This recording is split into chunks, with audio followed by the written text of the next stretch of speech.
Welcome to our channel. Today we how to log into Cash App step by step clearly. To log into Cash App, begin by locating the Cash App icon on your mobile device. Tap on the icon to open the app. Once the app is open, you will be greeted with the login screen.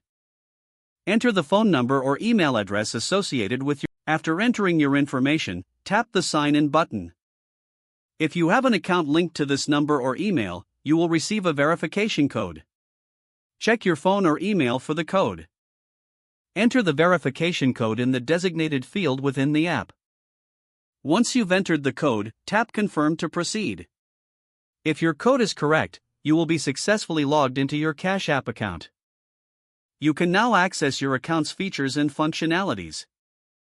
If you encounter any issues during the login process, ensure that your internet connection is stable. You may also need to check for any updates available for Cash App in your App Store.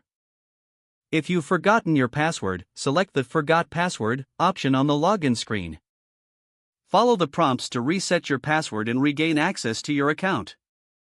Now you are ready to use Cash App for your transactions. If the page does not load, refresh the browser or try again in a private or incognito window.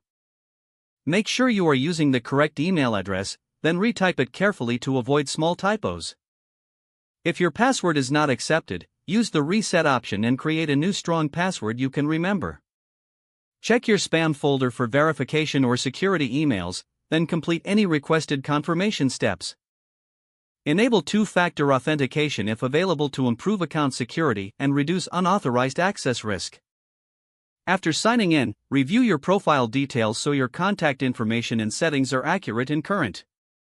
If you see an error message, note it down and try again after restarting your device and internet connection. Log out when you finish, especially on shared devices, to keep your account and payment information secure.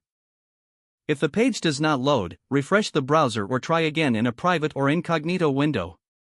Make sure you are using the correct email address, then retype it carefully to avoid small typos. If your password is not accepted, use the reset option and create a new strong password you can remember. Check your spam folder for verification or security emails, then complete any requested confirmation steps. Don't forget to like this video and subscribe to our channel for more step-by-step tech guides.